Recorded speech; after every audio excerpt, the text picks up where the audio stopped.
weeks of January 1967 were allocated to the filming of It's Your Funeral.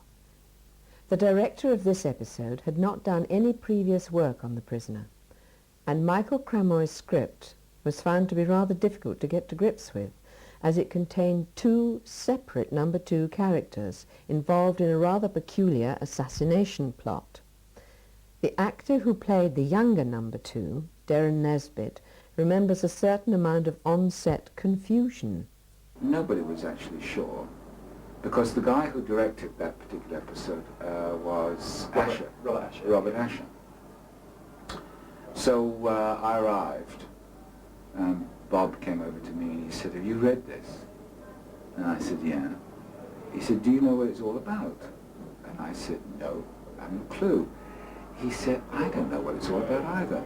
He said, "I said to Patrick and to George, I don't understand this." And they showed me the first episode. Yeah. He said, which I've just seen. He said, "I understand it now less than I did before." And when I said to Patrick, "What is this all about?" And he said, "I don't know what it's all about." So I played my number 2, totally confused, from moment to end. And he said, you're playing this for laughs." And I said, "No." I said, "I don't know what it's all about, so I'm playing my number 2, totally confused. He doesn't know what it's all about either." And so I don't think they were rather pleased, because mine was a rather funny one. The heavy use of studio-based footage in It's Your Funeral was something that film editor John S. Smith believed the episode relied too much on.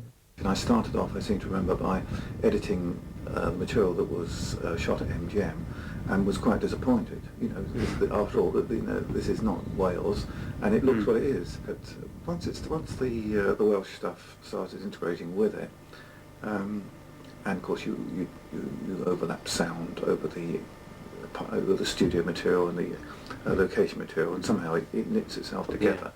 Yeah. And now it doesn't bother me quite so much, you know. But certainly it didn't seem to have the originality, I didn't think, of the earlier ones. A change of mind, an even more heavily studio-based episode, followed immediately after It's Your Funeral, and got off to a turbulent start. The third new director to the series, Roy Rossotti, started work on the episode, but within 2 days it became evident that things were not going well.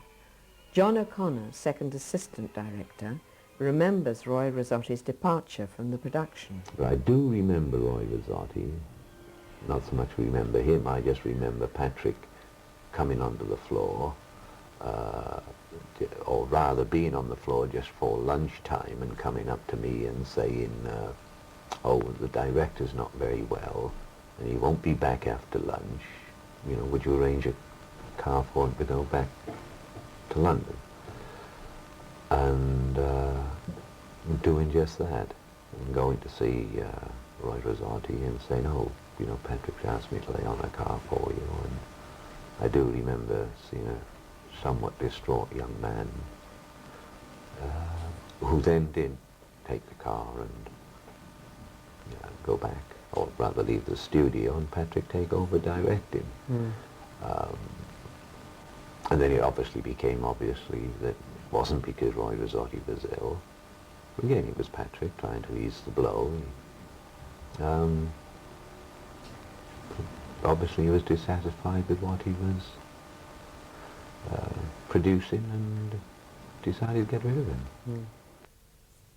Despite the somewhat claustrophobic feeling of the Portmeirion studio mock-ups, Mcgoohan's direction, under the pseudonym of Joseph Serf, is of an extremely high quality, giving the episode a definite structure worthy of the earlier well-crafted stories. Mcgoohan's directorial pace comes to a climax just before the becalmed hospital scene.